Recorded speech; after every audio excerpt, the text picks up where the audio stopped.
Alice said, who's your favourite drivers in Australia to watch and drive against? My favourite drivers in Australia to watch and drive against? Good question. I don't think I'm out of touch necessarily, but I feel like it's been so long since there's been a lot of stuff going on. Locally, I enjoy driving with Chop and Ricky, both of them consistent DCA, high places. Both of those guys rip, super fun to drive with, and overall great times, and enjoy just watching them drive as well. Australia-wide, Australia's like, we've got so many rippers, it's sort of hard to pinpoint any guys in particular. I'll probably just say, Chop and Ricky, just from a point that where I drive with them quite a bit, and I can drive 10 tenths with them every time and know that they're going to hold it together. So, yeah. Chef Hilda said, are you ever going to film some more BMX videos? This would be an interesting one because I know my wife's just sitting off to the side and wants me to ride more BMX. My plan is to lose some more weight and then start riding more. I definitely do, but my current size, a bit of a big boy, riding isn't that enjoyable. So I'm in the process of shedding some kilos and getting back on the bike. How do you feel about Winton saying no more to drifting on the main track? Winton saying no more, I think, is fairly ridiculous. At the end of the day, governments and things really should be stepping in at this point. They have the venue, they have somewhere for us to go, and then they're just not letting us in for kind of stupid reasons. It's a racetrack. We just want to drift on it. I understand with a lot of venues, things like dirt dropping's an issue.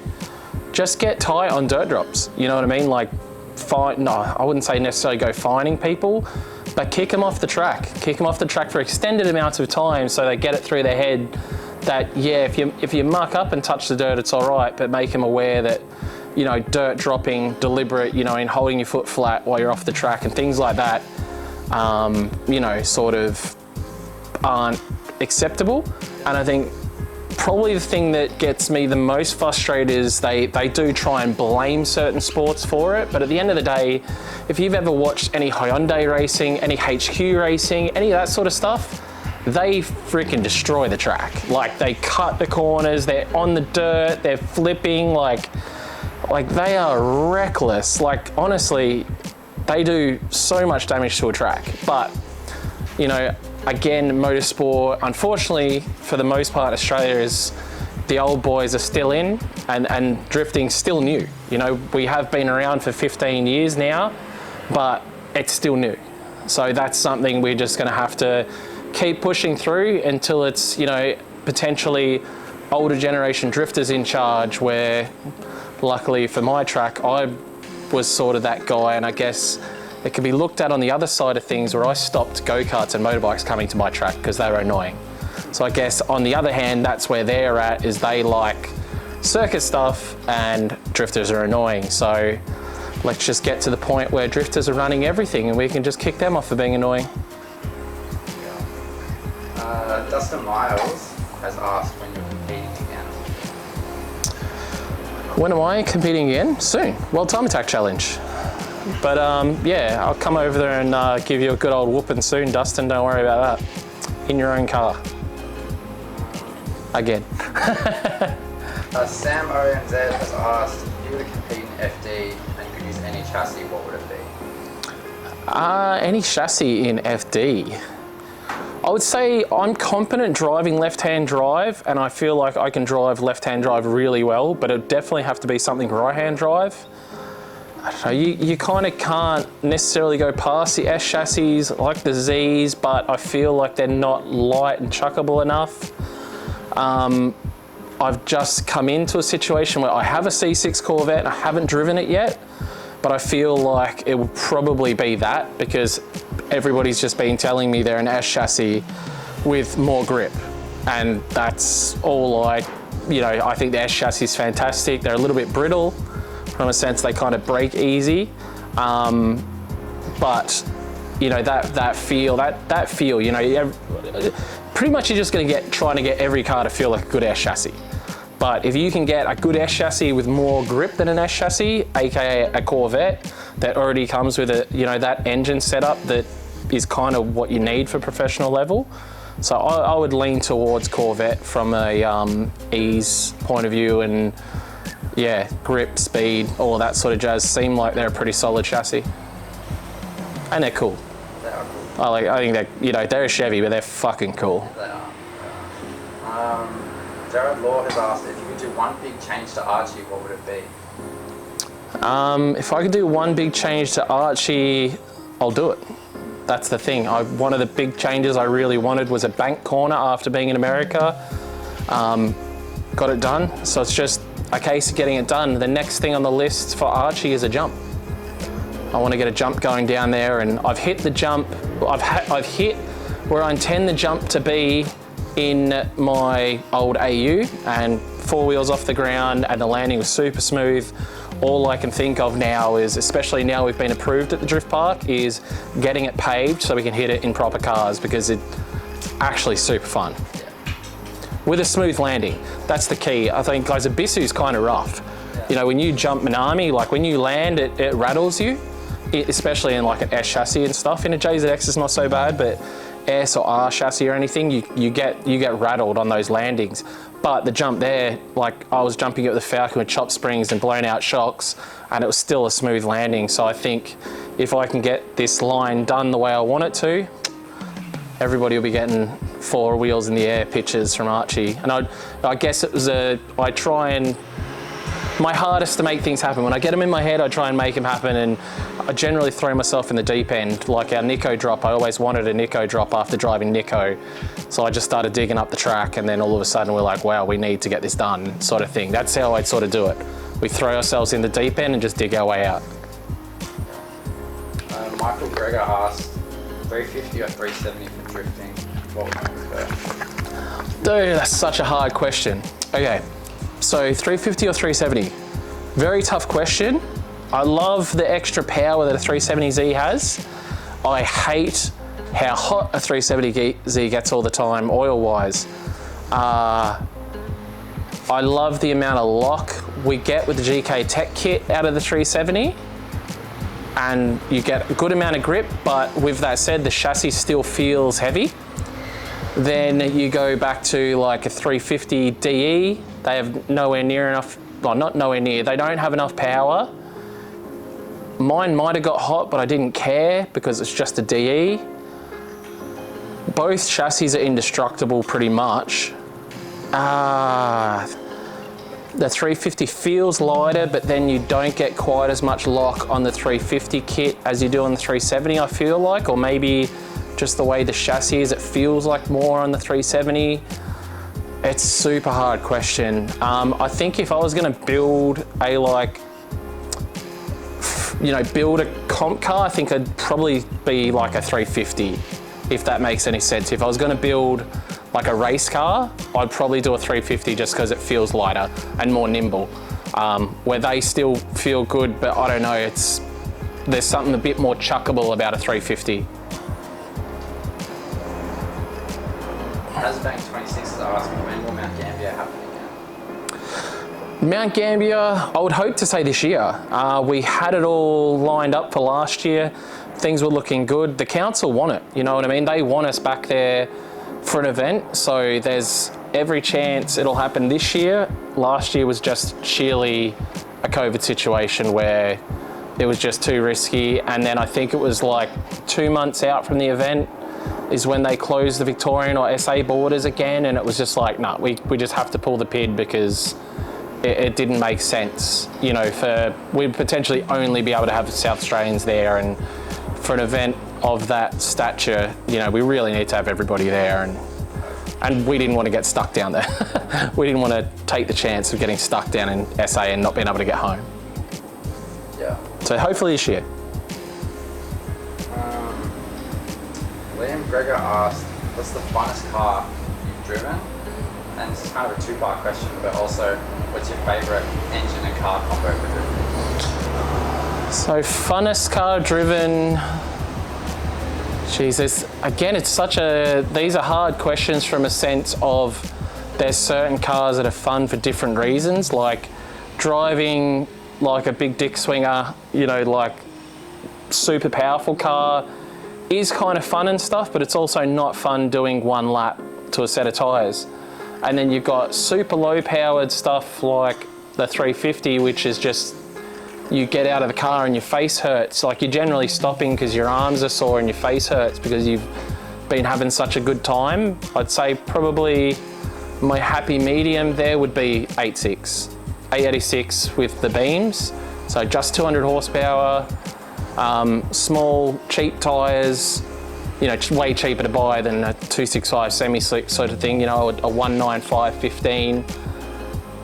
It's affordable, doesn't get hot, you can pump heaps of laps, the car still looks really cool, so you're not like, you know, in a Z, but you're still absolutely having a good time while you're out there. And it sounds freaking amazing. So that's probably one of my favorite chassis and engine combos as well. You know, yeah, beams in a 8.6. There's been a few people who've asked this now. Do you have plans to ever drive Drift Masters? I wouldn't say plans as such to enter Drift Masters. It's been thrown around a bit. Essentially, I do enjoy driving in comps. I don't enjoy running the programs myself, from a sense where I enjoy and arrive and drive. For that side of things, I think that's probably why you realistically don't see me in competitions as much, because I don't want to build my own competition car. It sounds kind of stupid sitting next to a car that could very well be a full-blown competition car. You know, this will be 1,000 horsepower and super light and have everything you need for a pro competition build, but I don't want to use it in pro competition. I want this to just be a pretty car. So, yeah. There has been options thrown around, potential, but I guess we'll just see how things go. I guess that same thing goes for Formula Drift as well. Like, I've had things pop up, offers, but I don't want to do it half-assed either. So especially for FD, if I'm going to FD, I want it to be super solid, be able to do every round without stress. And to me, you know, like, drifting needs to be fun. And if you're like super stressing out and things aren't making sense, or it's super hard when it doesn't need to be, for where I'm at now, you know, I'm not really bothered with it, because I just enjoy drifting. Drifting at comps is fun as hell. I love meeting new people, going to new places, but overall, it's not like my goal or anything, because I feel like, you know, I've accomplished plenty from a, so that sounds cocky, but, you know, I've accomplished a lot on the competition side of drifting, and I still love it, but it's not my main focus. Never has been. Oh yeah. Cable tie custom. A lot of these questions are actually really long questions. Yeah, it's all good. Has asked, what did you think of, Cable Tie Customs has asked, what did you think about D1NZ, the event itself, how it was run, and what other drivers were like? D1NZ, I enjoyed my time over there. I would say majority of my enjoyment came from a super rad team. The boys from JDM Motorsport, awesome people. We also had Ben Hodges come over as well from Australia, and we just had such a rad little team going that even though like the car was having big time issues, we had to cut up the wise fab, and the car was like literally disgusting for competition. Like the front end was, I think we had like 12 degrees of camber in the front of the car. Like, it was ruined because we had to change stuff to be D1NZ legal. Overall, I had a really sick time. Like I said, team was rad, it was smiles all around. Like, even when stuff was crappy, it was still a laugh for the boys. And yeah, the D1NZ, as far as the competition, fantastic. All the people there were pretty friendly and just got to jam out, put tyre on door. You know, no one got sooky about it. You know, actually a few of the boys were actually super pumped to get a push along because, you know, apparently that hadn't been a thing at that point, and they were a bit more like G'd up to do more of that sort of stuff. So I think that was super rad, and hopefully be back soon. I know JDM Motorsport are definitely keen to get me back over to do more, and I definitely do want to get over there and do more, but unfortunately NZ's a bit of a no-go zone at the moment. They can't even run D1NZ at the moment, so that's a bit shit. Mitch Turnbull wants to know when you're going to shred the LZ content. Soon. I'm going to, hopefully soon, yeah. So I'm going to Drift Week, as you guys know, and then at the end of Drift Week, we'll be heading down there. Yeah, Adam's actually super keen to have me rip the place up as well. What did he say? He said... He said that there wasn't going to be any drifting there, and I said, let's see how long that was. Yeah, no, but he said something along the lines he couldn't wait to have us here and wreck the place. There's a question here that I'm going to change a little bit. The original question is, where's your dream place to drive? I'm going to change it to ask, what's your favourite place to drive? What has been your Favourite place to drive? Again, I have interesting answers to a question like this. I could probably be at the best place you could imagine in the entire world. Like, think of anywhere. I don't know, Ibisu, Ferrari, I don't know. You know, I've been to Nürburgring and places like that. And I think what it comes back to is the people you drive with. More than anything in the world, that's where I think you'll get more of your enjoyment in drifting. Like, you could go to the most basic ass track. If you're drifting there with the right people, you'll have an absolute ball. But with that said, if I had to pick a place, and it probably had a lot to do with the fact that I was drifting with good friends and having a sick time, Muscleman Circuit in the US, which is like a mini Fuji Speedway or something along those lines it's modelled after. But yeah, where it's super solid tandems there, laughs, just hot lapping, and it was a very, very cool and dynamic layout that I liked. John Moore wants to know if you can do a kickflip. Who, sorry? John Moore said, can you do a kickflip? Can I do a kickflip? In a car? Kickflip a car. Can I do a kickflip? I have done kickflips. I've dropped invert and stuff on a skateboard. But yeah, I wouldn't even remember how to do a kick, and I wouldn't try either because my ankle's really bad. But no, I'm a BMXer.